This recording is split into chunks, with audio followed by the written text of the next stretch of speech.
Attention. Region Review. The Raging Cajuns will be a source of pride for this university, for the alumni, fans, and donors as we achieve success in the classroom, in the competitive arena, and in the community. It's about to get really fun.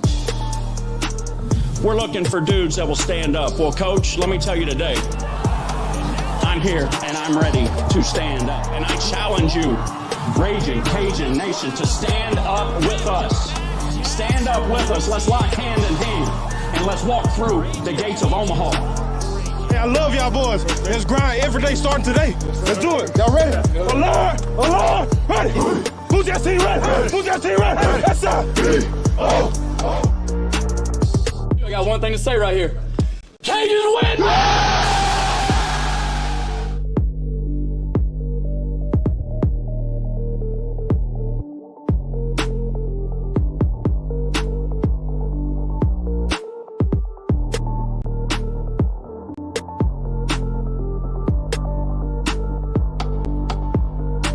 Ladies, gentlemen, Cajun Nation, hello everybody, and welcome to another edition of the Raging Review podcast.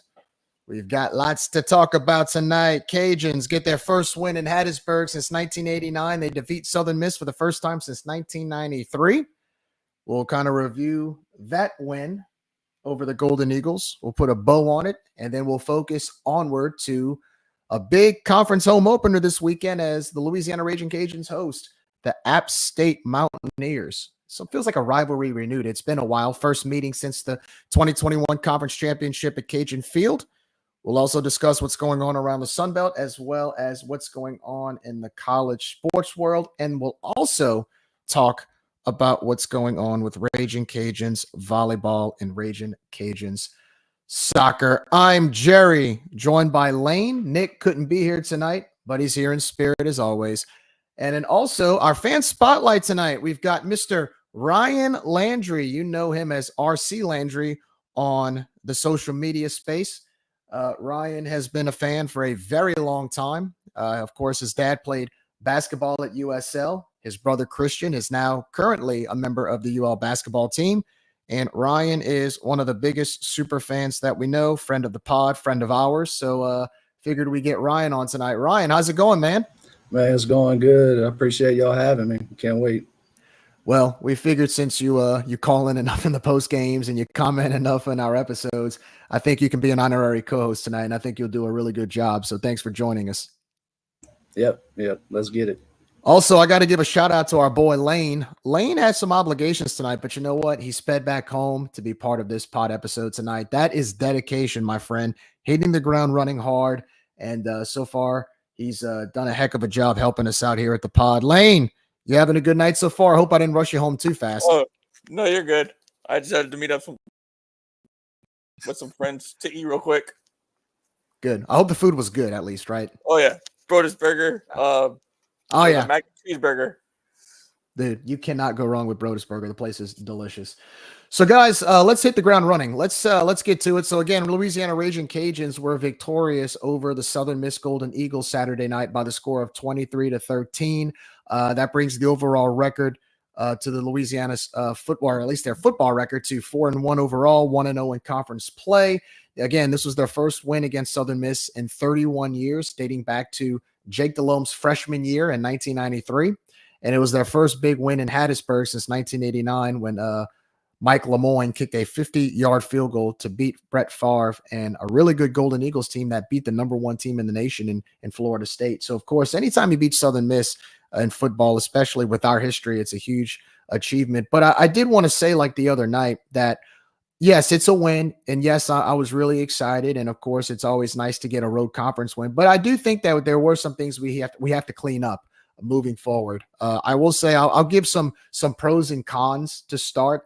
But I did want to ask you guys, either one of you, what did you guys do for the game the other night? Did y'all have a party? Did y'all go to a bar, a restaurant, watch it from your couch? What did y'all do? Ryan, I know I was going to ask you if you were going. I wasn't sure if you went or not, but what's a game day like for both of you when the Cajuns play, especially in a football game? Yeah, well, originally we were supposed to go, and I kind of mixed up my weekends with some family stuff. So we were in Houston at the in-laws house, and we just kind of hung around and drank some good beer and some good whiskey and watched it from the couch and try not to get too loud. Normally we would be at the game, but that was my fault. So we're trying to make up for it. We'll get to either I guess Coastal or ULM. So other than that, normally if we're at the house, we're sitting right here where you see me right now, sitting in the backyard, watching on a couple TVs, having some good drinks and some good company. Very nice. Lane, I know you came for the post game, but where were you? I didn't even ask you that. Where did you watch the game? I watched it at a friend's house. We got together and just chilled and drank beer and just watched the game. It was a good game to watch too. Yeah, it was. I'm not going to lie. The first half, I thought I was kind of wondering, like, okay, are we going to be able to score quickly on them? I thought offensively we moved the ball pretty well. Obviously the plays were scripted to start the game. I thought we ran the ball pretty well. Zylan Perry pretty much led that drive on the rushing attack. He had some really key runs, but then we got in the red zone, couldn't really score. But I know Coach Des alluded to this, and I know there are some fans who are a little more disappointed that, we didn't blow out Southern Miss. We only beat them by 10 and we covered the spread, blah, blah, blah. But I feel like in the past, there would be times where we would try to go for the score, like the touchdown, instead of trying to kick a field goal. I was actually more like, I do think we need to work on our red zone offense to get in the end zone more, but I was glad that we took the points. When you have someone like Kimi Almendaris that is pretty much clutch from anywhere inside 45 or 50, that to me is more important than trying to get 6 or 7 every single drive, especially the fact that I know we can move the football. So, I've been talking to people about that this week, that no, we didn't get in the end zone every time. Could we have scored maybe 7 to 10 more points? Yeah. But at the same time, I was glad we still got points off of those drives, unlike last season where we left up to 21 points and ended up losing the game in overtime at home to the same Southern Miss team. So I'm one of those people that believes that, look, I like going for it at times, but I also take the bend but don't break approach. If you can take the points, if the game's not on the line, take the points. Yeah, I feel like you gotta take the points in those scenarios. It gets kind of tricky sometimes to pick out where you want to get the points, but if you're up close and can't get any further, that's what you gotta do in the short term. Yeah, it kind of felt like we were just trying to control the game from a time of possession standpoint, and which we did. And it also felt like we were trying to do some things that we didn't do before. And it seemed like he wasn't, I say he, talking about Coach Des, it's like we weren't trying to make too many mistakes, and we weren't leaving points on the field. So we took what they gave us, and yeah, I'm not mad about it at all. I'll take a 10-point win in Hattiesburg any day of the week. It's been a long time. Like what you said, 90 or 89? 89 was the last time we went up there. Yeah. Yeah. So it's nice to walk away from that stadium with the victory. I've personally never been to Hattiesburg for any sport and witnessed a victory. So it was nice. Yeah, I went one time in 2007 for a baseball game. That was about back when Jonathan Lucroy played, and we lost the series, but we won on Saturday. So I got to see us win at least a baseball game on Saturday. I mean, Hattiesburg has never really been friendly to us. And look, I know the back and forth with the fans and all that stuff. And it's, a lot of their fans almost treated this like a moral victory because we only beat them by 10. But the way I look at it, it's like, look, we haven't beaten you in over 30 years. I'll take the win. I don't care. I said before the game, I don't care if it's by a field goal or not. I'll take the win. Get out of there. It's a conference win. You're 1-0. And now, again, there's some things we need to clean up. I thought our offensive line, you can definitely tell our offensive line in certain points in the first half kind of, I don't know. I don't know if they really, I don't know if it was the fact that they couldn't read some of the gaps or certain gaps that Southern Miss was coming after, because I did notice Southern Miss's defense, they were sending certain pressures that looked kind of kind of strange and unusual. And I felt like our offensive line couldn't pick it up. I know Ben kind of hurt his shoulder a little bit, so he couldn't really pass the ball as well in the second half. And even his deep ball seemed a little off. But it was good to see that he healed up and he was able to stay in the game. But I like the fact that we grinded in the second half with the run game. Bill Davis really didn't get a carry till the second half. But to me, that running back depth really comes in handy in the second half, because I noticed that Dez played both Zylan Perry and Dre Washington in the first half significantly. And one of the questions I had was, well, where's Bill? Why isn't Davis in? And then in the second half, Bill started getting more carries and he had fresh legs. So that to me is an advantage you have when you have that type of depth at the running back position, especially considering that our offense is our identity is run first to set up the pass. Wouldn't you guys agree? Oh yeah, it was nice to get Dre back. He's been kind of hobbled all year, and whenever he was a freshman, I thought that he was like a bigger version of Amani Bailey. We didn't have quite the explosiveness, but to have that third back, which we've had for since Napier was here, it seemed like that seemed like one of the things that we were missing, and to get Zylan running at you east and west, and then these other two cats just running north and south, that wears on a team, which was obvious on Saturday. Yeah, I feel like having a healthy running group helps a lot, especially if one can't get going, the other two can. And sometimes they have an off night, but the majority of the time they're all even kill and getting it going.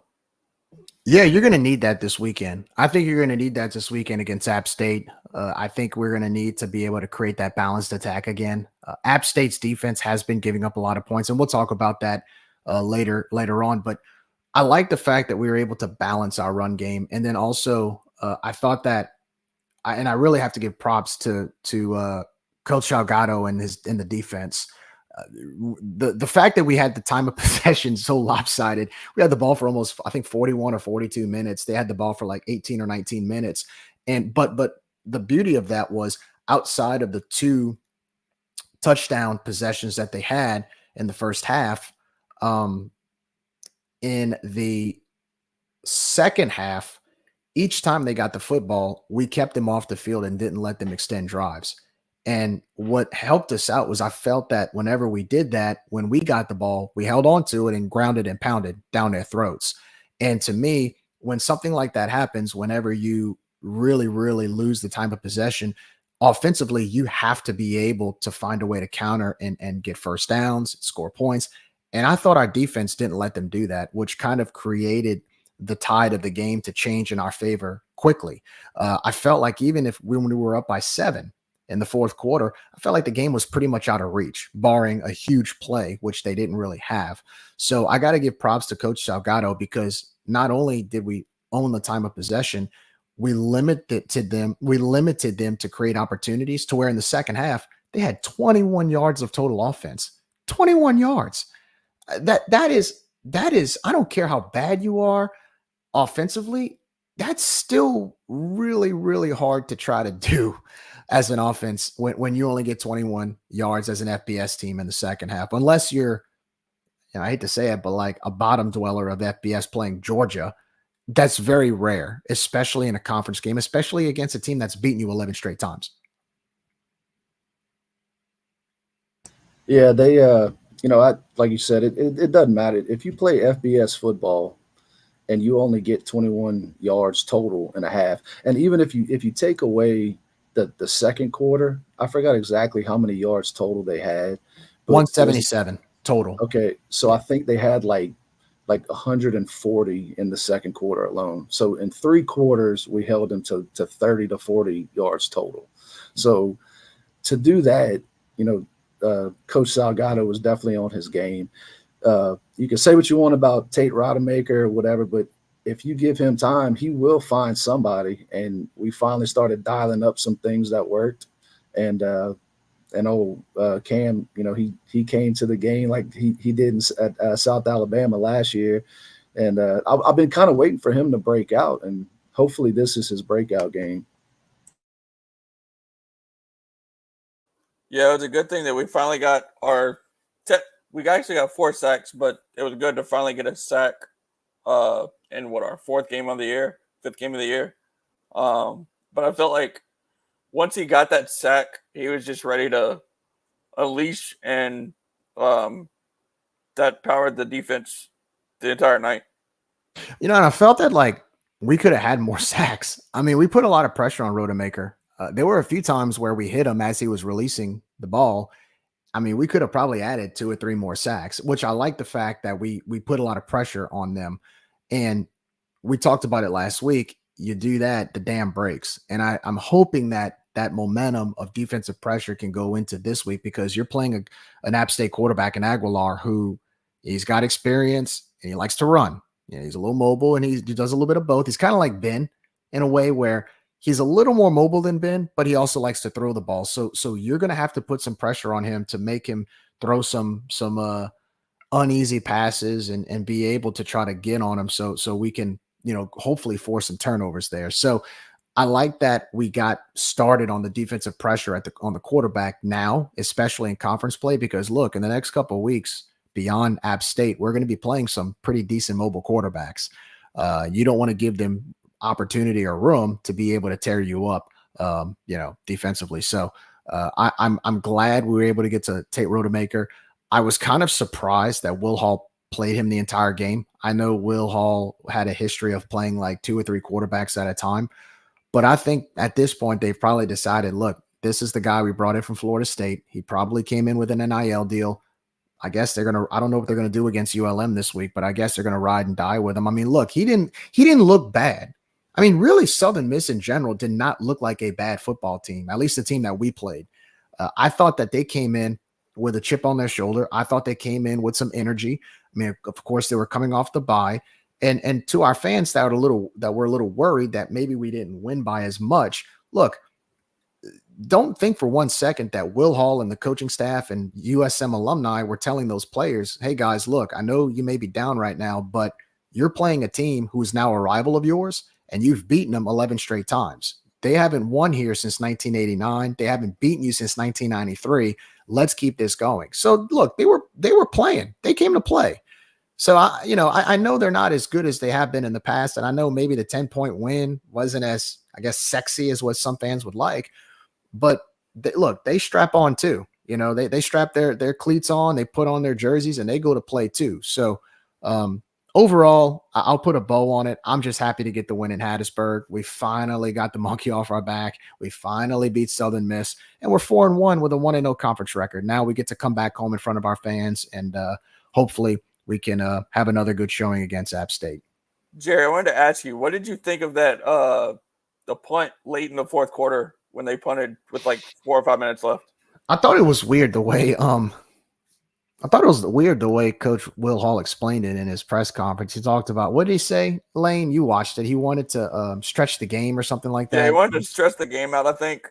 Or at least that's his wording, but I don't know. Please explain that. I don't know what that even means, because all I know, it was less than 4 minutes to go. You're on your own 15-yard line.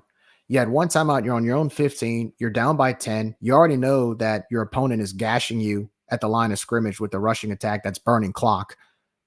I don't know why he would try to he wanted to extend the game. I don't know what the logic behind that was, honestly. Ryan, you got anything for us there, no, man? I tried to come up with something. I think he was just ready to get out of there, to be honest. I think he pretty much just waved the white flag on that one, and he was just ready to get out of there. Our defense was starting to put a lot of pressure on them, and they couldn't really do too much, and they wasn't stopping us in the run game or anything. So I think he just figured, let me just get out of here. Yeah, but it's like, man, why? You know what I mean? Like, you're down by 10. You're still technically in the game, right? I mean, why would you want to punt? I have no idea, because from his past history, he's always had like some tricks up his sleeve. He's always been a very kind of he's definitely an offensive minded coach, but I guess basically he doesn't have a Frank Gore to bail him out anymore. And I think he ran out of stuff to throw at us, and I think he just waved the white flag. To be honest, I don't know. I didn't see the press conference. I did hear him real quick say he wanted to extend the game on Twitter or whatever, but no, I have no idea what that means. I thought it was strange. I thought it was strange at a time like that. Maybe it was where the ball was, in their own 15-yard line or somewhere like that. Maybe that was the case. But at the same time, I mean, when you have that little time left and you're down by 2 possessions, you got to go for the first down. At that point, I don't know if they had a choice, and he still decided to punt. I knew when he decided to punt with 4 minutes to go. I was watching the couch. I was sitting on the couch. I'm like, we pretty much got, like, to me, that sealed it for us, because I knew even if we got the ball back, he had 1 timeout. You can burn 2 minutes off the clock, even if you didn't get a first down. And we gave him the ball back with like what, minute and a half or something like that, or right after that 2-minute timeout. So I mean, at that point, I pretty much knew like this game's over. They're not coming back from this. Yeah, and then we ended up getting the strip sack to end the game. Yep, so. The strip sack, which was nice, and it was good to see him close it out that way. But anyway, so yeah, no, good win at Southern Miss. We'll close it out there. I thought that it was nice to see our fans. I got to give a shout out. I saw a sea of red in the stands, and the marching band, Pride of Acadiana, traveled. Thought they sounded great on TV. It's always great when you hear a marching band at another place on TV. I always love it when we bring our band on road trips. It kind of gives us a little bit more of a not a home field advantage, but when we bring a lot of fans, it gives us like a little more momentum, a little push. I know we've brought our band to Monroe a few times. We brought our band to Ruston in the past. I know we brought our band. I think we brought them to Alabama a few years back. Granted, we really didn't have a shot in that game, but it's always fun to see our band travel, and it kind of adds to our sort of the fan pageantry with our fans as well. So shout out to the Cajun Nation who traveled to Hattiesburg. Glad everybody had a good time. And I also want to give a shout out to Southern Miss Golden Eagle fans as well. I know we trash talk them and stuff, but all of the interactions that our fans had with them were great. Very hospitable. They were great hosts in Hattiesburg. There were no real problems or issues. So I know we like to go back and forth, but I want to say thank you for the hospitality. And of course, we hope to return the favor anytime you come down to Cajun country and come play us down here. So anyway, that's going to do it for Southern Miss. Let's move on to the App State. So this is the first meeting between the two schools since 2021. App State, I think, had like an 8-game win streak on us dating back to 2014. And then in the last 3 matchups, the Cajuns have had the upper half there, the better half. And, in 2020, Louisiana went down to Boone during the COVID year in the rain and were able to get their first win, won by a field goal. And then in 21, App State came to town, and during a midweek game, we pretty much blew them out, which is probably one of the more fun games of the Napier era that I experienced at Cajun Field. And of course, the marquee win, probably one of the biggest wins in our school history, was when we won our first outright conference title in over 50 years, beating App State in front of 31,000 at Cajun Field. And first time we ever hosted a conference championship game. That was great. And it was a nice send-off for Billy to head out to Florida. But, this team, it's kind of weird that in the last 3 seasons we haven't played them, or last 2 seasons we haven't played them, because they've kind of been a good rival for us. Every time these two teams play, it's always very intense. In the last 6 or 7 years, they haven't been blowouts. They've been pretty close games outside of that one game in 21. And also, too, I feel like every time we prepare for App State, we have to prepare for a team that they love to beat you at the line of scrimmage. They're always physical, and they always have decent skill players. Lately, and I'll just kind of talk a little bit about them right now. So App State comes in. They have a 2-3 record. They're 0-1 in conference play. They won their opening game against East Tennessee State, but then they got blown out by Clemson on the road, 66-20. And then they came back and beat ECU on the road in Greenville, North Carolina. They won 21-19 before coming home to South Alabama, and I think kind of shocking everybody, getting blown away in Boone, which is very uncommon. And then because of Hurricane Helene, their game against Liberty got canceled. And then last week they traveled to Huntington to take on Marshall. They lost 52-37. They're kind of an up and down team. they're kind of unknown to me because I don't really know what to expect. I know they've been giving up a lot of points lately, but they can also score. They also have an impressive offense. I do want to say before we really get into it, our thoughts are still with the people of Boone and that surrounding areas. I know right now they're still picking up and cleaning up. Recovery efforts are still heavy down there in the northwestern part or the western part of North Carolina for the effects of Hurricane Helene. I just want to let Cajun fans know that if you go to ragingcajuns.com, I believe the link's still there where you can donate for the cause to help out the people down in that area for like hurricane efforts and whatnot.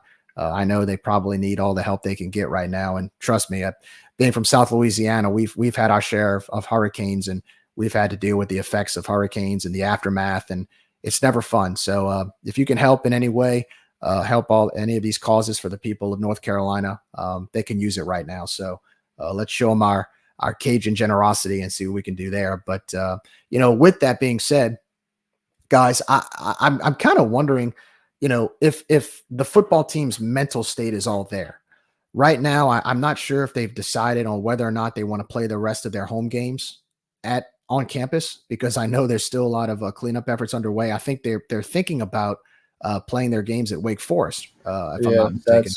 So the last that I heard is that they're going to play the rest of their games at Wake Forest. That comes from one of their fans. It's not a 100% fact check source or whatever, but he's pretty tied into the program, and he's pretty positive that all the rest of them are going to be in Winston-Salem this year because of it.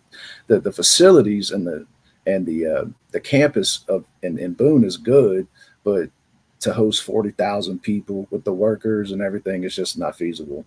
Well, I mean, trying to access the area. I mean, look, I'm glad. I will say this: I'm very glad in Boone, at least the campus and that area is okay for the most part. Now, I feel like the recovery has really progressed big time down there, but the surrounding areas around there, it's still hard to even get access to those places because of the roads being blocked off. I know there were, with the effects of the rainstorm and these roads getting kind of washed away from, especially on the mountainside, and a lot of down trees, and the power's been out. And it's really, really tough to still look, see on the news of what's really happened down there. And I know there's a lot of different stories, whether they're real or if they're, legitimate or illegitimate.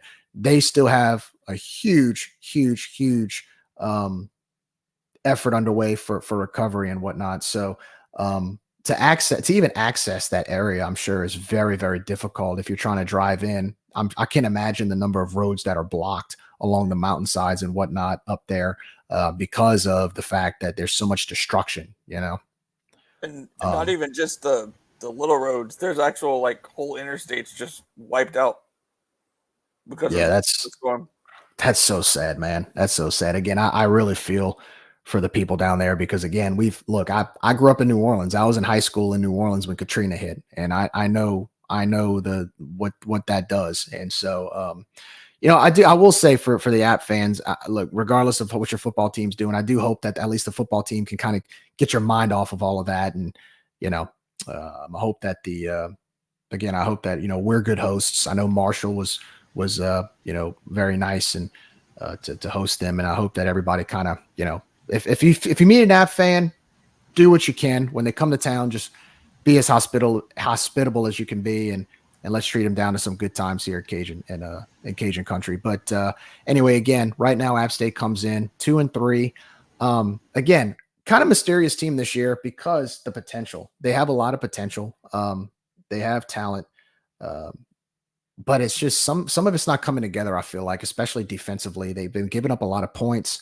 I'm looking at some of these scores. I mean, again, Clemson gave up 66, South Alabama 48, Marshall 52, which actually gives me hope on our end that we can score on them. I feel like our offense is even though we didn't quite score as many as we would have hoped last week, I think we do have opportunity against this team at home. I'm looking at some of their stats right now. Right now, they're scoring 26 points a game. They're giving up 39. Let's see. Rushing, they're averaging per game, 140 yards per game. They're giving up 217 yards per game on the ground. So I'm looking at that, and I look at our three-headed monster, Trey Washington, Bill Davis, Silent Perry. Good opportunity to get some yardage. Passing wise, they're averaging 300 yards a game in the air, and they're only giving up 218. They've scored 16 touchdowns total offensively, and they've given up 26 touchdowns. So that's about 2 or 3 touchdowns a game. So they can score a little bit, but again, they've given up 26 touchdowns. So I do want to say about their defense, they've been struggling with the mobile quarterbacks. So it's not like guys are just gashing them up the middle.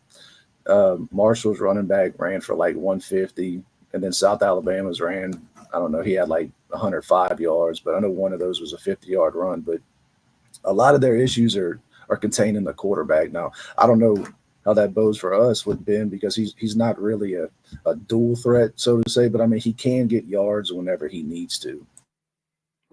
yeah, I agree with that. I think what really for us is, and we've done it the last couple times we've beaten them at the line of scrimmage. I mean, their identity under Sean Clark is exactly what it was under Drinkowitz and the coach before that. Their identity is they play a balanced attack. They love to run out the pistol, and they would love to set up the run at the line of scrimmage, and they love to run the ball and set up for the pass, very similar to what we do. I think really, I mean, I'm looking here at their stats. Of course, that quarterback, they have Joey Aguilar. He's been there a while. You know, he's got a 57.2 completion percentage. He's thrown for 1,500 yards. He's got 8 touchdowns, but he's also thrown 5 interceptions. He's averaging 304 yards passing a game. So they do like to throw the football. Rushing wise, they've got Anderson Castle is their lead rusher. He's got 184 yards on the ground. He averages 4.7 yards a carry and 1 touchdown. Looks like they love to spread the ball. You got Kanye Roberts, 137 yards total, 3.4 average, 1 touchdown. Amani Marshall, 114 yards, 4.1 yards average, 2 touchdowns. They love to spread the ball around, looks like, in their rushing attack. So this is going to be one of those games. To me, we're going to have to have a similar approach to last week. I don't expect them to score what Wake Forest scored, but I do think that our secondary is going to have to come and play, because it looks like Joey Aguilar can throw the football and he can run. He's not a bad runner, but I do think we have to keep him on his tippy toes and maybe force some passes that we have opportunities to pick off. Again, an 8-5 touchdown interception ratio, to me, when I see something like that 5 games into the season, I see a golden opportunity for our secondary to step up. Yeah, he's a gunslinger. He likes to throw the ball around the yard, and this will be the perfect game for our guys to kind of snatch a couple. But we definitely need to put consistent pressure on him, because if we don't, he will be able to pick us apart. He's got the ability to do that for sure. Yeah, I noticed that App doesn't have their typical running back that they usually do, like Nerlens Noel and the previous players they've had in the past. But I feel like if we can limit their passing game, I think we have a good shot at pulling out the victory. Yeah, I'm just kind of curious to see offensively what we need to do that differ from last week. Last week we were ground and pound. We moved the ball pretty effectively. I think the big difference is getting into the end zone more. Honestly, you're not going to be able to settle for 3 or 4 field goals against this team. You're going to have to find ways to get into the end zone, because they can score points. I mean, they haven't scored the number of points they've had in the past, but if we take the same approach against Southern Miss, where we have to kick field goal after field goal and not quite get in the end zone as often, this is where that can create a vulnerability for us. Unlike, against the Southern Miss, where, Southern Miss's offense was non-existent almost in the entire game. App State's offense is not like that. They can move the football. They can score on you and surprise you every once in a while. So, I mean, look, I think this matchup is interesting. It's a very intriguing matchup to me, because even though they're not quite the team they were 3 or 4 years ago, they're still talented. They can still score, and they have an identity. They do have an identity. I remember Josh used to say years ago, they know who they are and they know what they do. They recruit around a system, they play around a system, and it's the same system that's been there for a while and it works. So I hope that we can, I know our coaches are going to prepare for it, but I hope that we can create opportunities to create turnovers, especially being at home, keep them off the field, and then our offense can go do what we do and get some points on the board. Because again, playing like we did last week, it was enough to beat Southern Miss, but settling for the amount of field goals this time, when we're in the red zone, we're going to have to get in the end zone against this team to have a chance to win, I think. Yeah, we definitely we gotta strike fast, because it seems like their whole MO this year, talk about App State, is that their first quarter, it's like they're just getting pounded. They're getting outscored by, I don't know exactly how many points, but it's a big differential. So if we could get off to a fast start, I think we'll be in good shape. But if we could do that and then kind of control the ball after that, I think that's one of the keys to controlling the game and also keeping their offense off the field. Because like I said, I think that their quarterback is very capable and their offense is very capable of scoring points against us. So Yeah, I'm looking at their time of possession right now, and I see it's not like Southern Miss. Southern Miss was getting beaten on time of possession pretty bad. Right now, App State, actually, they have an advantage on time of possession. They're averaging at 31 minutes and 27 seconds. So they know how to hold on to the football. Third down conversions are interesting to me, because they're only 23 for 67 offensively on third downs. They're 34%. So that's an opportunity for us to keep them off the field. Their third down percentage is that low. Now, they do like to go for it. They're 7 of 10 on fourth downs. I'm kind of curious to see what part of the field they were on when they went for those. But again, I think those third downs where they're 34%, that may create an opportunity again for defense to make some stops and keep them off the field. I think for us, this is one of those games where if we can get some explosive plays on them, this could be, I would hope. I think the best matchup we ever had against them was that first game in 21, not the championship, but the regular season game, where we hit them on a big play early on and they just never recovered from it. And then we forced a turnover or two, put pressure on their quarterback, Chase Bryce at the time. And we jumped to such a big lead early on that it was over by halftime. I would love to see us do that again. I don't want to see them score early on us. If they score early on us, it could be a game. That's going to be interesting to me, to see how we start the game against this team, because again, they can score. They can score. I mean, even in their loss against Marshall, they still put up 37 points, even though they gave up 51 or 52 points or whatever it was. I don't have it in front of me, but they can still score. So I think this is a game that's really going to tell us what our defense really is, because I think this is a balanced team that we're playing. They're not explosive, but they can do enough to scare you. And so I'm curious to see what Coach Salgado has written up and has planned, and to see if we can stop this team. Because I think, to me, this is a barometer going into the next 2 weeks. I don't want to look ahead, but if you can stop this offense, that's going to give us confidence to go on the road to Conway to play Coastal, and it's going to give us confidence to go to San Marcos to play Texas State. So you gotta play fresh football right now. You got to play clean, disciplined football right now. So then you take those 2 road trips, and I mean, that's going to be a grind for those next 2 weeks. But we have to win this game. Have to win this game.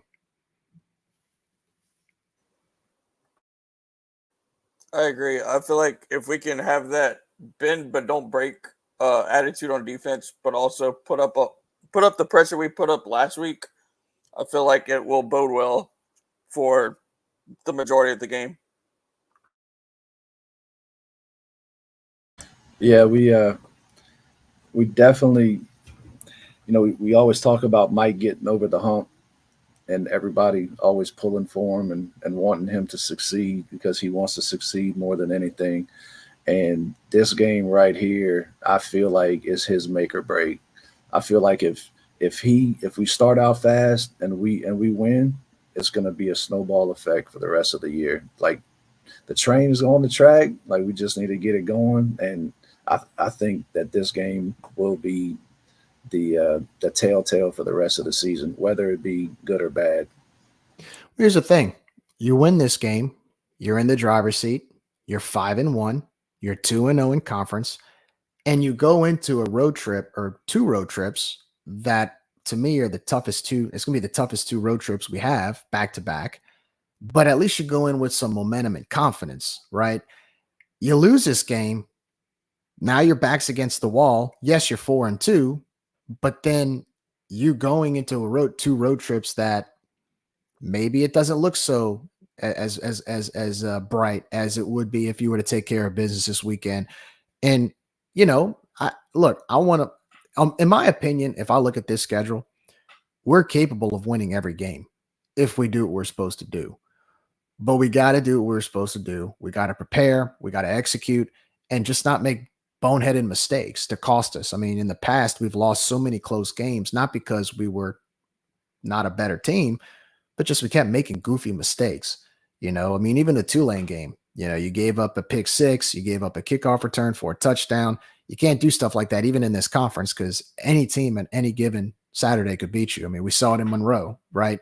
So we have to play good, fundamental, sound football, disciplined football, and football that's good enough to carry momentum, not only this game, but then the weeks following it, because the schedule doesn't get easier after this. I don't think it does. Not in this conference. I mean, this conference, it's any given Saturday. So, but I think this is a good test. This is a great test to start this stretch coming up, because after this, it's nonstop for sure. Yeah, I mean, it's App State. That should be all you have to say to the team, right? Or anybody. The fans know it's App State. That's it. Yeah, I was looking on social media with App State fans, and I mean they're down right now. I don't know if it's because the Sean Clark experiment is kind of starting to run out. I don't know if it's because they're not quite reaching the bar that they've always set for themselves.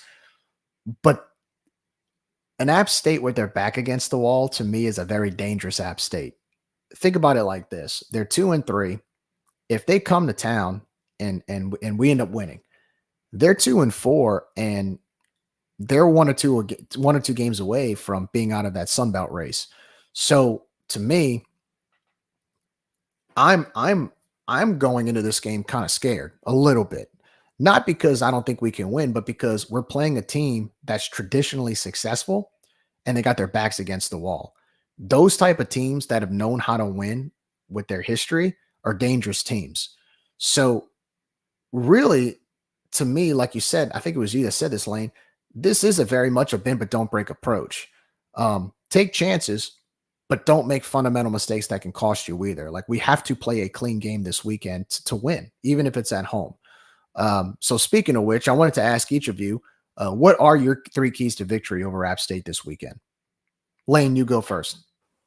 We need to control the clock, be able to run it different ways, cause a couple turnovers on defense, and don't give up the big plays. Yeah, I think, like I said before, I think we need to start fast. And also, like Lane said, we need to control the clock. But no stupid penalties, no stupid turnovers, no silly, keep the silly mistakes to a minimum. No targeting penalties. Just simple things like that. Be disciplined. Don't let your emotions get the best of you because it is App State. And win the turnover battle and control the line of scrimmage. I know that's more than 3, but that's my keys right there. Yeah, no, those are all good. Mine is pretty much stop them early. Stop their offense early. Don't let them score in the first possession or 2. Don't let them get going. My second one is don't turn the ball over. You don't want, anytime you play a team that can score points, you don't want to turn the ball over and give them opportunity. I think my third key is, we talk about not turning the ball over. Defensively, we need to make some big plays. We need to take the ball away from them and give us good field position and be able to capitalize. I look at what happened in 2021, and that's exactly what we did. We limited turnovers. We didn't turn the ball over, but we forced some turnovers on them. And every time we did, we scored. At that point, again, we put the game away by the second quarter. I mean, by halftime, I wasn't even worried. I'm like, we're going to beat them. And not only did we beat them, I mean, it was a spanking that night. So I think that the formula is very similar. You know, they can score. Don't let them score early. Make them make mistakes. And then we need to find a way to capitalize. And if we do that, I think we'll have a nice win at Cajun Field and you know, create some momentum going into that 2-week road trip. It's going to be tough. It's going to be a grind. Yeah, we have to get off the field on third down. That's been our Achilles heel for the past couple years. We have to get off the field on third down. That's the pretty much the main thing. Whenever we get a big stop and get our offense back on the field, that's the best thing that we could do, because our offense, they are who makes us who we are. And as much as the ball is in our offensive possession, that's what we need to happen. So whenever we have the chance to stop them, we have to stop them, because I think they will make us pay if we don't. No doubt about it. No doubt about it. So again, Louisiana Raging Cajuns will take on the Appalachian State Mountaineers. Kickoff will be at 6:30 Central Standard Time. For those App State fans out in the Carolinas, it'll be at 7:30 Eastern Standard Time. But again, over here, 6:30 kickoff. The game will be televised on ESPN Plus. Should be a nice day of football. I'm looking at the forecast, and it looks like we're going to have some nice, solid fall college football weather. I did want to give a shout out. Of course, I don't know how many App State fans are traveling, and even Cajun fans that may not be from the Acadiana area coming into town. Just a reminder, this weekend we got Festival Acadien and Creole down on campus at Girard Park. Friday, Saturday, Sunday are the big days. So if you get a chance, while you're down here, whether you're App State fans coming in that want to have something to do here in Lafayette, and before you want to go tailgate, go to Girard Park. It's about 5 minutes away from the stadium, and go get you some good, solid Cajun. Get a little bit of Cajun culture. You get the Cajun dance. Gonna have a lot of good live bands. It's pretty much free to show up, and you have to pay for food, but the food is great. They got food booths everywhere, all kind of local food, and you really get a taste of the Cajun culture firsthand at Festival Acadien. So if you get a chance, go check it out. I know my wife and I will be there Friday, and we're going to bring our daughter out on Sunday. Saturday, it's going to be birthday parties and game day. So we're going to try to make it out there. Guys, are y'all going to festival this weekend? I'll be there Friday evening. Yeah, we'll try to make a pass out there Friday, but Saturday will be all day at the stadium. And I did want to say, we're talking about the App fans. I had a crew that was supposed to come down. We met these guys in Boone in 2019 for the second championship game, and the best way to put it, they're exactly like us, the nicest people in the world. We became good friends. We talk, just about every Saturday and sometimes in between. They were supposed to come down for this game. They had it circled on their calendar, ever since the schedule dropped, and unforeseen circumstances with the storm kind of hindered those traveling abilities. So they have to take care of some things at home. So they're not going to be able to come. But I would like to say that any of the App State fans that do come out, you could reach out to me. And if you want to come hang out at the tailgate, we'll feed you. We'll give you some food, give you some drinks. You could ask any of the App fans that were out at the Pogies tailgate in 21. That crawfish, crabs, oysters, whatever y'all wanted, we had it. So we'd be more than happy to host the App fans. Not just because of what happened, with the storm, but because they're just genuinely good people, and we also, we feel bad for what happened. So. Yeah, for sure. And that's what I was going to say. Like if you see our Rage and Review handle on whether it's Twitter, Facebook, or any of the social media accounts, DM us. DM the account. At least one of us will answer. If you have any questions, we always do that for our visiting fans who come in and want to know what to do around the area. I mean, there's a lot to do around here. I mean, we love to show off our culture. We love to show off who we are. We love to send you to good restaurants or good music venues or festivals. And so this weekend, it's a great opportunity for any of you coming in from the Carolinas or anywhere else around the country. If you're an App fan and you want to come check out check out the football game on Saturday, there are a lot of things to do this weekend, especially around here. I mean, the weather's going to be great. I mean, the fall weather, finally we get some nice fall weather. And so it'll really be a good setup before the game. Again, Festival of Cadillac is like 5 minutes away from campus. It's 5 minutes away from the stadium. It's pretty much on the campus at Girard Park. Good live music, great food, drinks. Shuttles. They do have shuttles. Do they have shuttles, Ryan? That's what I heard. They have shuttles going back and forth. So good. That should make it a lot easier. Be on the lookout for that. So you get a free ride. You get a free ride back and forth from the stadium to the festival. So, if you have any questions, if you want to know what to do around town, how to get your way around Lafayette or Acadiana, DM us. We'll be more than happy to help you. And again, before we move on, I do want to say our thoughts and prayers are with the people of the Carolina area, the North Carolina area, especially those affected by the effects of Hurricane Helene. Again, to Cajun fans, to Cajun Nation, any way you can help. I know there's links that have been sent from the athletic department to help the cause at App State and the surrounding areas to help with the recovery efforts and the hurricane relief efforts as well. Again, let's show these people who we are as Cajuns and our generosity and how we do care. Again, we know about hurricanes, so it's never fun. It's never fun. We've definitely had our share of experiences. So whatever help you need, we'll do what we can to help the Cajun way. Anyway, guys, that should really do it for the preview for App State. Should be a great matchup. Once again, 6:30 kickoff, and Cajun Field should be rocking. I expect a decent crowd there. The weather's going to be good. We're winning. We're 4-1. We're winning. I would hope that we can get over 22,000 for this game and experience some good Cajun football. I mean, I'm hoping. What do you guys think? We should have a decent crowd this weekend, right? I mean, it's App State. I would think so. Of course, with festival going on, some people will be going there, but for the most part, I think Cajun Field will be rocking and ready to roll Saturday night. RC, I know you're going to have your group out there. Yeah, we'll be out there. We'll be out there early.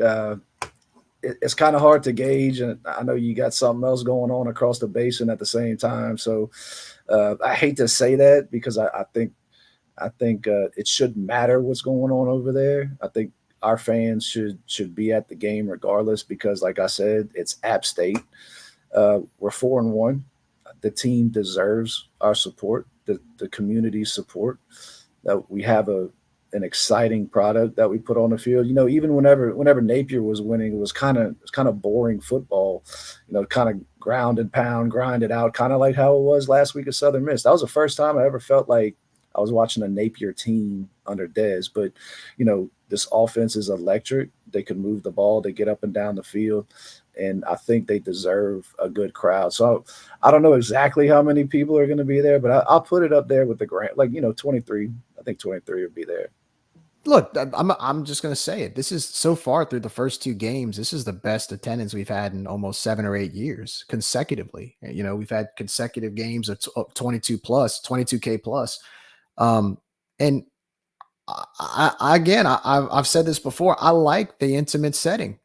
I like that sort of compact setting in the stadium right now because it's kind of created this sort of it's pretty loud environment down there so far. I didn't know what to expect going into the season because of all of the construction and all of the renovations. Guys, I kind of like it. I'm not going to lie. I kind of like it. It's been, I feel like we have more of a home field advantage now than when we had the upper deck on the home side.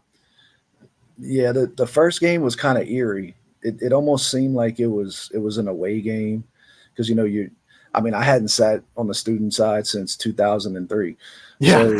So looking across and seeing, the construction and not the upper deck, it felt like we were at an away game for a bit. And then, the crowd started getting into it whenever we started scoring and stuff. So, yeah, it's a lot. I think it's a lot better with everybody kind of jammed in and crammed in.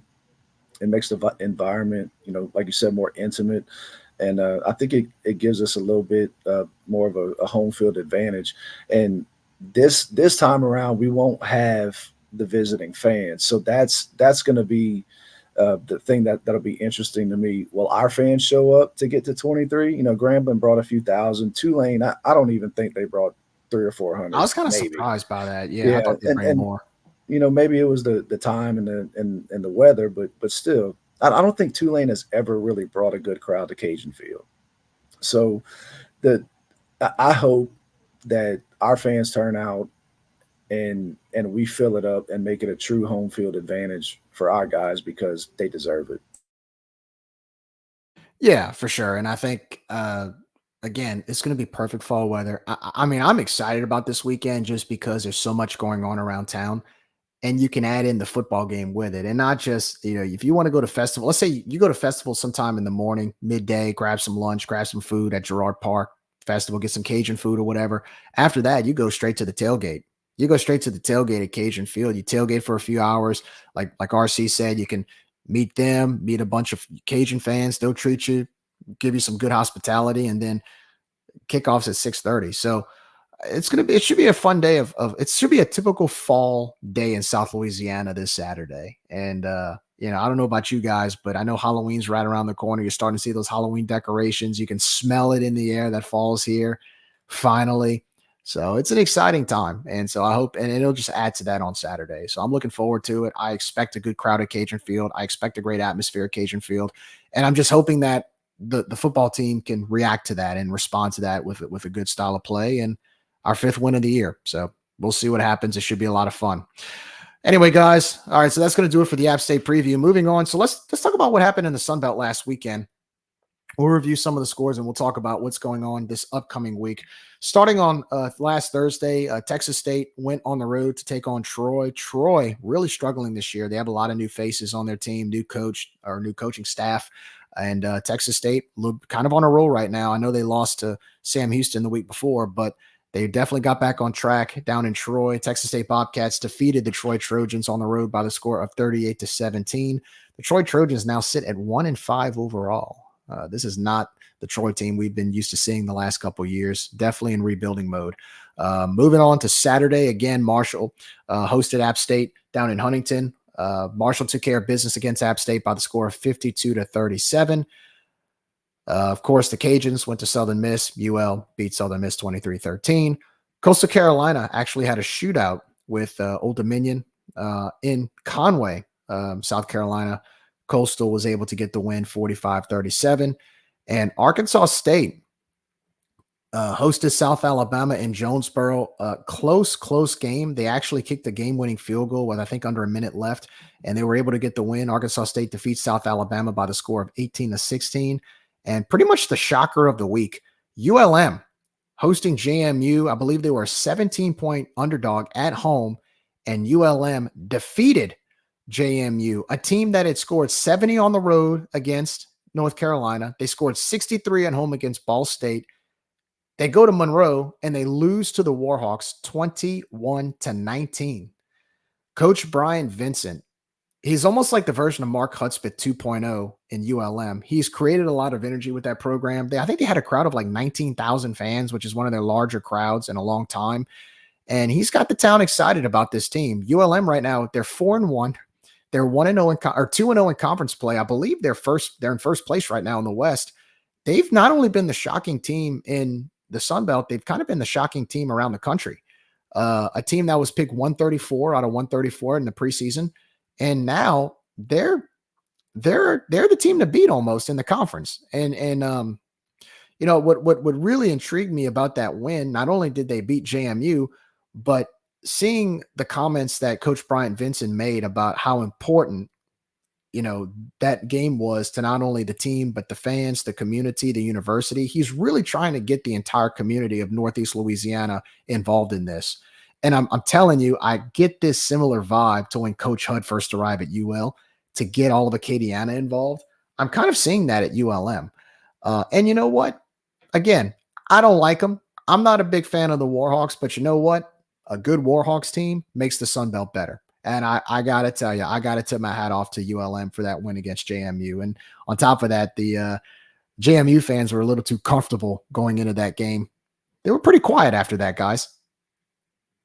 Yeah, I don't think they want to succeed from the conference just yet. Yeah. Yeah, their fans ticked me off so much last year that I pretty much pulled for. I think they played one of the service academies in the bowl game. I think it was Air Force. I pulled for Air Force to beat them in the bowl game last year. You know, their fans. God, I mean, it's not just social media. I've interacted with them in Pensacola for the basketball tournaments. We actually had an incident after the basketball game over here with some of their players, and then their fans kind of just turned it around on us. It's almost like a woe is me type. And I'll never pull, like, I don't like ULM, but I see what you're saying, and for it to come at the expense of JMU, that thinks they're God's gift to the Sun Belt. It couldn't have happened to a better fan base and a better team. And you know what's ironic about that, RC? Coach Brian Vincent in his post-game press conference said exactly that. He said somebody asked him about something on social media, and he basically said, and I quote, we saw everything on social media, and we saw how they were making fun of us. Who's laughing now? I was like, hey, I can't. I agree. I agree. I mean, so it even got to the point where the head coach called him out after beating him, going, y'all want to talk? Well, you ain't saying much now after that beatdown we put on you. So, look, Nick Lane and I were talking about this last week. Just be thankful we invited you. You could still be in the Colonial Conference right now playing against, I don't know, Hofstra or whoever was in their conference. I mean, or Hofstra doesn't have a football team, but, you could be playing FCS schools. Like, we invited you because we know you bring value, but show some appreciation that you're here and not playing a bunch of FCS teams, Well, that to go back to the social media thing, I did see some of the videos of Brian Vincent after the game, and how you said he gave kind of a Mark Hudspeth vibe, but he's kind of like he's been mastering the undertones and kind of like the digs at the former teams, like Trent Dilfer. Whenever he was supposed to, or whenever they played UAB, they wanted Brian Vincent, but they ended up taking Trent Dilfer, and he kind of made like a little slick comment in the post game after that. And then you carry that over to this game. He sees everything. He knows how to engage a fan base, and he knows how to pretty much kind of not lead his team by a leash, but he shows them without actually showing. Like, he says things without actually telling them, and I think they feed off of that. And he's just like Mark Hudspeth to me, the North Louisiana version of it. So, good for ULM. I hope they continue to win, and we just ruin their season at the end of the year. Yeah, it's going to be interesting to see if they can keep this going. Looking at their schedule, I mean, I haven't really checked their schedule, but I know it. I mean, they still have, they have some rivalry games. I mean, they've got Southern Miss this week, but they still have Arkansas State. They still have us. I mean, they still have South Alabama, so they do have some challenging games. But a lot of those games, the way they're playing right now, I mean, they're winnable games. I mean, look, this game against Southern Miss this week for them is a very winnable game. They could start the season 5-1. So, I mean, look, he does have those undertones about him, but he does see things, and he knows how to approach it with the team and the community as well. I mean, the 134 preseason prediction ranking that they had, I think it was like dead last. I think 134 is the lowest you can go. They actually embrace that. He said, we embrace that 134. Like, that gives us a chip on our shoulder. And I'm like, wow, I see the coincidence there, because when they had 120 teams in 2011, we were picked 120 out of 120 under HUD, and we embraced the same thing. And look what it got us, a bowl win. So again, a good ULM team that helps the conference out. And I'd be lying to say I was very happy for them, but I am glad they're doing better, because it adds value to the conference when every team shows success in the Sun Belt.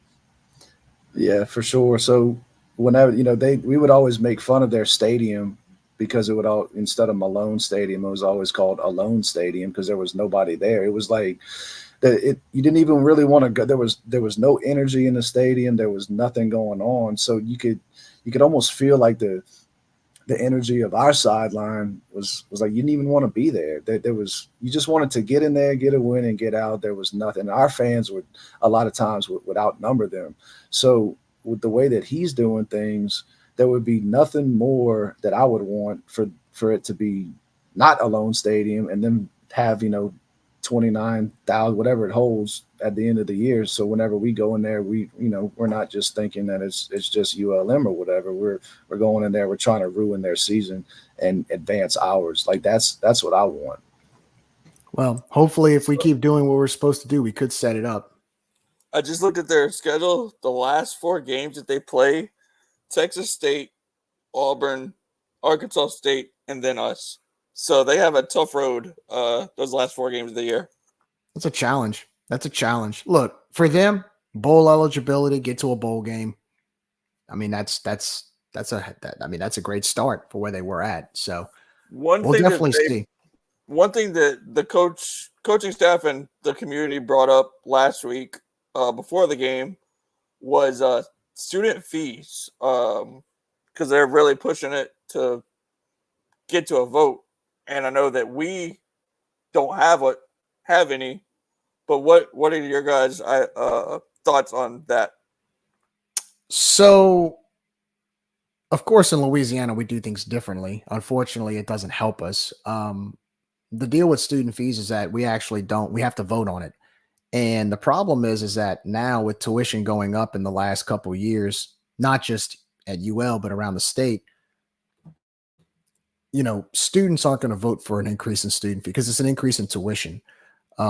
Now, what UL's been able to do is we were able to use auxiliaries to help with our funding for athletics. You look at other states like Virginia and other states around the country, those student fees are pretty much etched in with their tuition payments.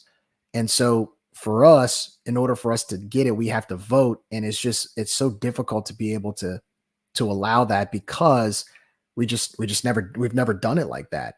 So, you don't get that extra $5 or $6 million that automatically goes to your athletic program as you would for other schools. I mean, if you look at a chart or if you look at comparisons for our athletic budget compared to other schools, you'll see a color code, and a lot of the chunk of the color code in those other schools come from student fees. We don't have that. Right now, we're probably at about $40 million, I want to say, roughly about a $40 million budget, which is the most we've ever had. I want to say in 2014, we were about 20 million. So we've doubled that in 10 years in a short time. But if we had student fees, maybe that's an extra $10 million that we could have. That would actually, when conference realignment happens, that's what bigger conferences look at. They look at your budget. That's a huge part of your resume. And so I think my opinion on student fees is that I just wish we didn't think so backwards over here, and we would have created something way back when, instead of trying to benefit certain schools where we wouldn't have the problems that we have now for athletics. If we would have used this years ago, like other states do, and not have to come back and say, well, we have to vote on this. Because again, students aren't going to vote for this right now. I mean, UNO, prime example, UNO tried to start a football program just last year, and the students pretty much unanimously voted no. Even Louisiana Tech voted for a student fee. The students voted no. So I think if we would have done this decades ago, things would be different. But unfortunately, because of the state we live in and the way we think around here, we're just a little bit behind the curve. And I think it's a little too late to be able to do that, which in turn means, how else do you make money? Well, one way we could do it for us is, I think, if we increase student enrollment, cost of tuition, cost of attendance, I think that can help us a little bit in athletics. The more students you bring in, the more money. Maybe for auxiliaries, you can bring more money for that as well. I don't know. I don't know the formula for it. All I know is, Louisiana's been behind the curve on that for a long time. And unfortunately now I think it's just too late to be able to have that for, the other schools around the state outside of the one in Baton Rouge, because the one in Baton Rouge is self-funded pretty much. They're self-sufficient. They don't need student fees. Now, contrary to popular belief, they always say, oh, well, there's not a single dime that goes to athletics from state funding. Well, that's actually not true. There are some things. Now, I don't know the exact number, but there are some things, it's not an egregious amount like we have or other in-state schools have. But again, I just think it's Louisiana politics that came back to bite us, in my opinion, when it comes to student fees over here in the state of Louisiana. Yeah, so I kind of equate that to, it's basically like if you can't get a grown man that works a 9 to 5 to donate money, how would you be able to get a student to vote on an increase in tuition whenever they really can't afford it? So you have to go, you have to go a certain direction with them things to kind of get around that. And I know we're not in the SEC, but you look at Tennessee, they're imposing a 10% fee on their tickets. So would that be something that, I don't know how many season tickets we sold, but once the new stadium is good and we have our season tickets, do you do that with the season tickets? Do you do that with the general admission tickets as well? Do you do it with the family 5-pack? Can you actually impose a fee and our fans are going to say, okay, yeah, that'll be good? Because in this day and age with the NIL, I think a lot of people are turned off by that. So that's a completely different discussion. So like, how do you move forward with that? And I don't know if we have the people that are, I'm sure they're looking into it, but do we have something in place? Do we just not know about it? What do we do from here? I think what you're saying is we have to be creative. We have to think outside the box because we don't have that easy money that just flows in from student fees.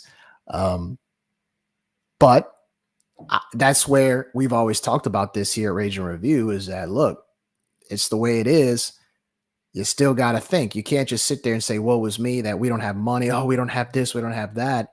That's where you come in and put your thinking cap on and find a way. Okay, how do we get around it? What do we do to get around it to bring in revenue?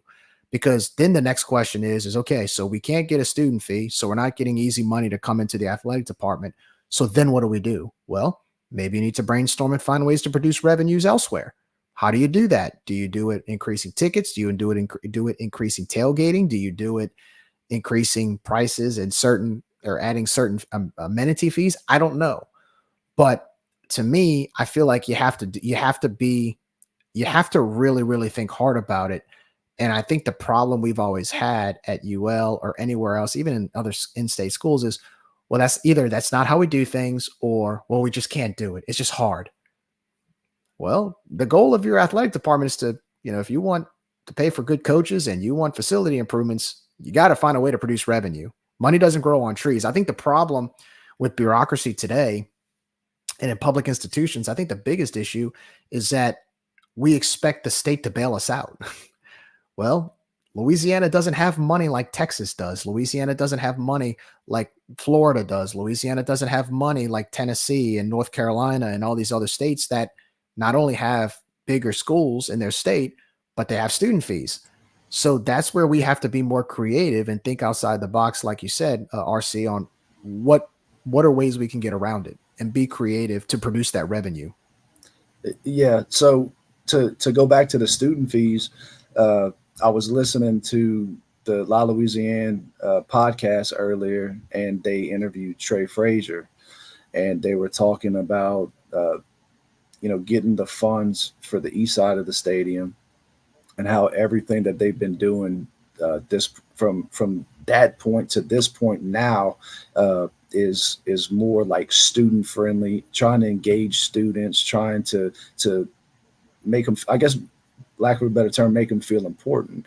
So they're trying to bring them in. And I think that's a move in the right direction, because who's the lifeblood of the university? It's the students, right? So if you're engaging these students, I think he said we had 5,000 students for Grambling and 4,000 for Tulane.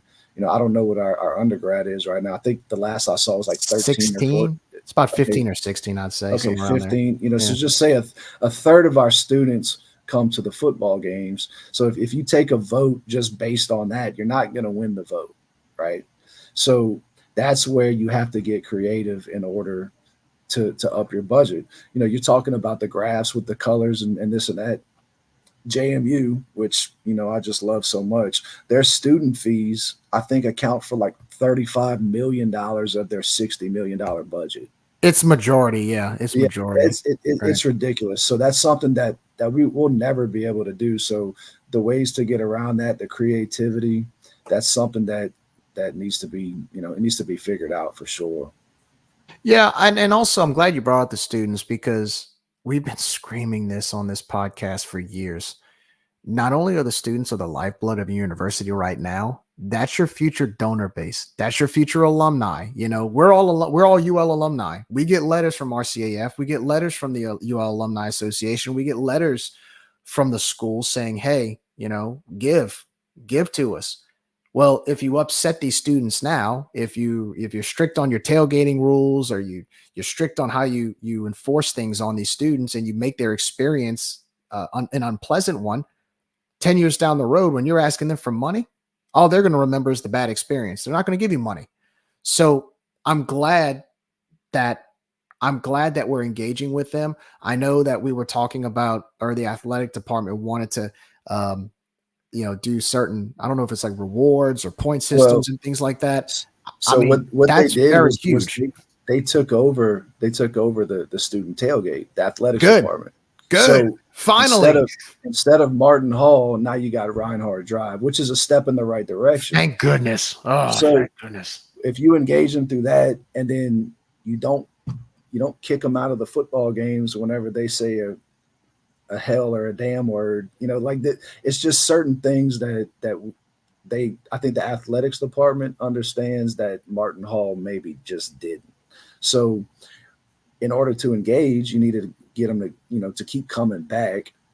And I think that what they're doing is they're trying to get them to keep coming back. And I think they will. And I think you'll see it on Saturday. So, you know, look, I understand the whole liability thing. That's the big reason. That's all we hear. Liability. I get that. But how far are you going to take that word?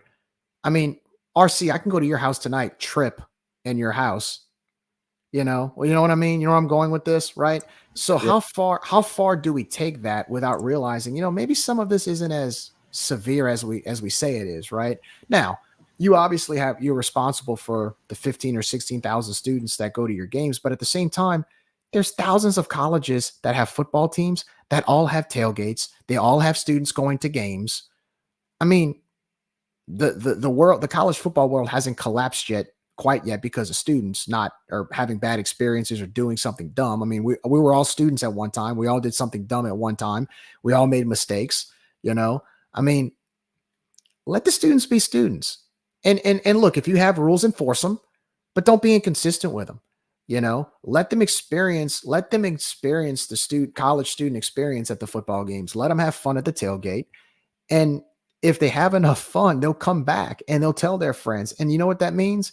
You have a fan for life. You have an alum that'll give you money in the future, and you'll give them a pleasant experience enough to where, like you said about the attendance will stay pretty high for student attendance in the future. Like when you saying, like, the fact that the athletic department took over tailgating, that needed to happen years ago. I'm glad it did now. And I'm glad that the athletic department is stepping up here and engaging with the students. And they've been talking about that for like the last 6 months or so, or 6 months to a year, which is good to see. So hopefully we get the results and the student attendance continues to be the same, because in the last 2 home games, they've been great. Yeah, they really have. And I think that shows that they don't have to go across the basin to have a good time. You know, they could stay over here and have a great time as long as certain people stay out of it. Let me tell you something, dude. When I was a student here in 2007 through 2011, I didn't have to go anywhere else, especially when HUD came in and we were winning. Man, those tailgates were great. They were a blast. And you know what we did after the game? We went downtown. And guess what? We saw some people from the basin come to downtown. You know, I mean, that was pretty common. They have some people from across the basin coming to Lafayette to party. So we got everything here. Let the students have fun. Again, enforce the rules that you want to enforce. Be consistent with them. And it'll be a great experience overall. So That's good. That's good that they're doing that. And I feel like, especially not just the regular students, but I feel like getting the Greek life back where it used to be is another big step. I don't know if anything's been worked out with them, but I feel like that's the next step for the student body. To me, that's probably the most important, because the Greeks are the ones that are most present when it comes to school spirit, when it comes to student life. The Greeks are the ones that participate heavily on campus. They do things around the community. Look, my wife was a Greek, and 15 years later after college, they still do stuff. Their chapter still does stuff. They still volunteer. And that's just one chapter, and there's many. And so I think that's very important to engage with the Greeks. I think it's very important to keep them involved. And I think it's very important to have two-way communication.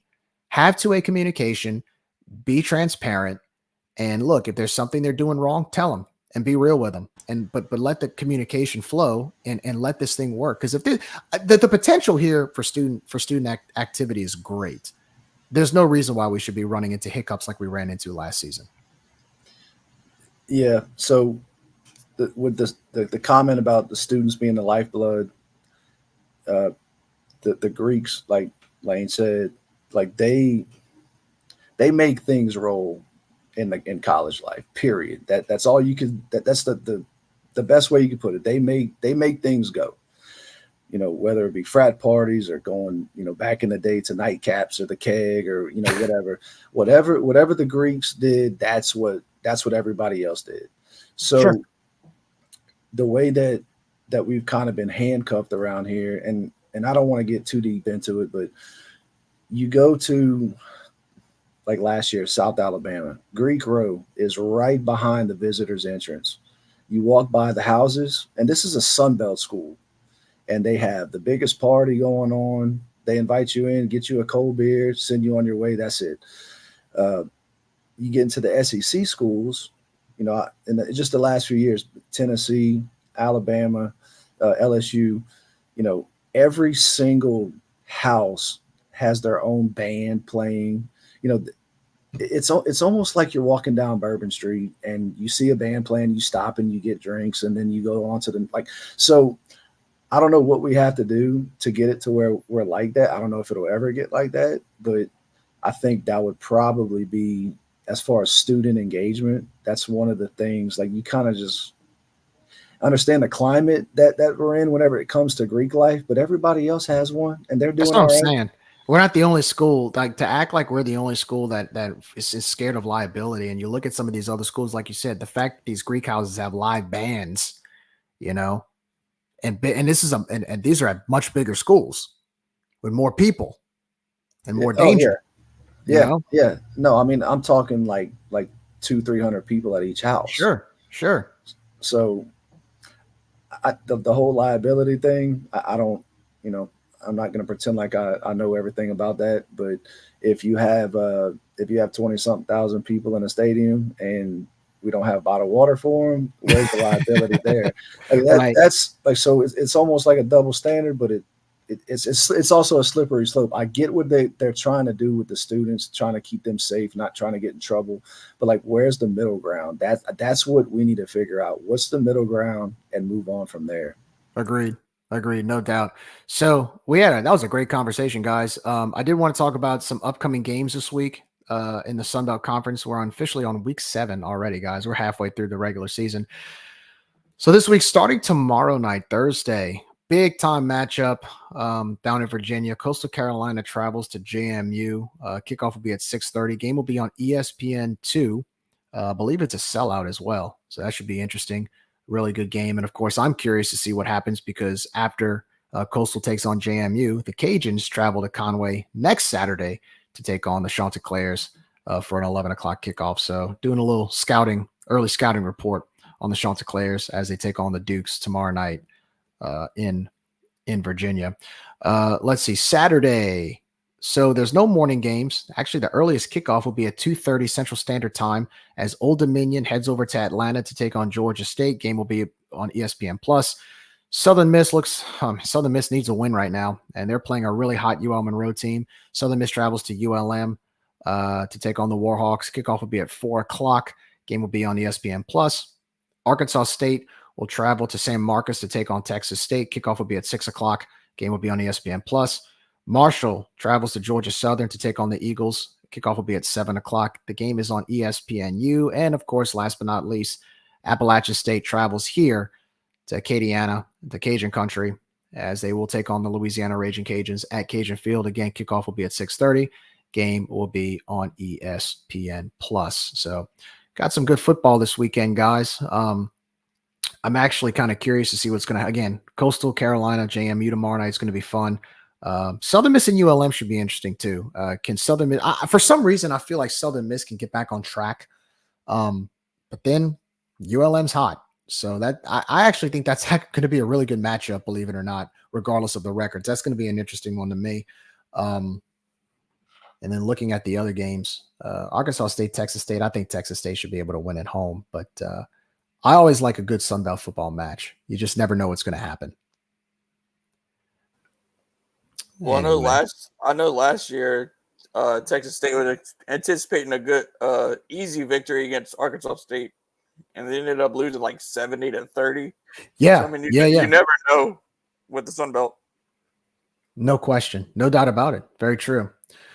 All right, moving on. Raging Cajun volleyball. Coach Christy Gray and the ladies will be back in action after having to cancel the series in Boone last week against App State due to unfortunate circumstances with the effects of Hurricane Helene. Louisiana Raging Cajuns will be hosting Southern Miss this weekend at OK Long starting Thursday or tomorrow night. Game will start at 6 o'clock. Wear pink for both matches.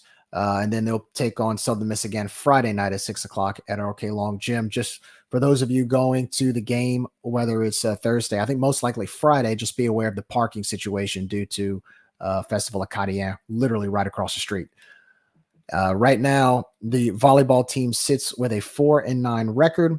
They've lost 2 straight. They're 0-2 in conference. So let's hope the ladies can get back on the right track this weekend. Golden opportunity for them as they play Southern Miss at home.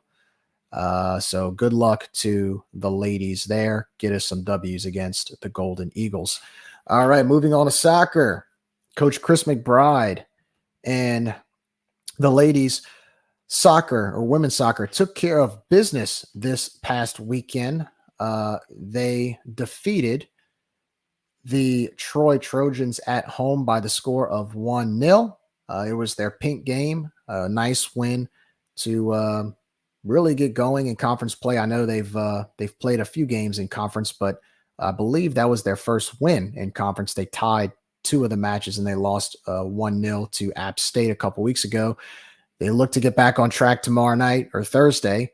They'll take on South Alabama at the Home Bank Soccer and Track Complex. Kickoff will be at 7 o'clock. And then they will travel to Conway to take on Coastal Carolina this Sunday. Kickoff will be at 6 o'clock on the road there against the Chanticleers. Right now, their record sits at 6-2-6. They're 1-1-2 in conference, and they currently have a 1-game win streak. So this week will be a split at home and on the road. If you're going to the game tomorrow night against South Alabama, pups at the pitch. So if you have a dog, you can bring your dog out there. There'll be a crew rush night, and it's a whiteout. So wear white. Best of luck to Coach Chris McBride and the ladies. All right. One more thing before we go, fellas. I need some score predictions. What you got this weekend? What are the Cajuns going to do against App State? Lane, you go first. I think the Cajuns will put up a lot of points. I feel like App State will put up a lot of points as well, but we'll have that bend but don't break attitude on defense, and I think the Cajuns will win 42-31. RC, what you got, dude? I think we start out fast. I think App kind of gets back into it early in the second half, but offense is a little bit too much. We control the line of scrimmage and the time of possession, and I think we'll win 38-21. All right, I'm going to be a little closer, actually. I think we start off okay. I think we'll score some points early on. I actually think App State will will kind of keep up with us in the first half. I think it'll be like a 17-14 type score at halftime, or like a 14-14 type score. I think where we beat them will be in the second half. I think we'll beat them at the line of scrimmage. I do think our defense will step up in the second half and maybe force a turnover or a key turnover in the game. And I think our offense will kind of be not on cruise control, but I think we'll have a good balanced attack, very similar to what we saw against Wake Forest. I think Ben throws for at least 2 touchdown passes. I think our run game really gets going. I think we run the ball well against this team. I think we pull away in the second half, but I think App State's going to score a late touchdown to keep it close, but not close enough or not good enough. I like the Cajuns 31-24 over App. So the spread will be covered, but we'll still get a win, and we'll go 5-1. So Lane, you got them Cajuns 42-31. RC, you got them 38-21. Cajuns victory, and I got them at 31-24. So we're all picking the Cajuns. We're all picking the Cajuns this week. Good deal, guys. Well, I think that's going to do it. Any final thoughts before we go, fellas? I just appreciate y'all having me on. Hopefully we could do it again. I encourage everybody, whether you're an 18-year-old student or a 65-year-old geriatric, to get out there and go support the Cajuns this weekend. It's other than Southern Miss, I think this is our main rival now. We hadn't played them in 3 years, and App State always brings it, so we need to bring it back to them. And hope to see everybody out there on Saturday.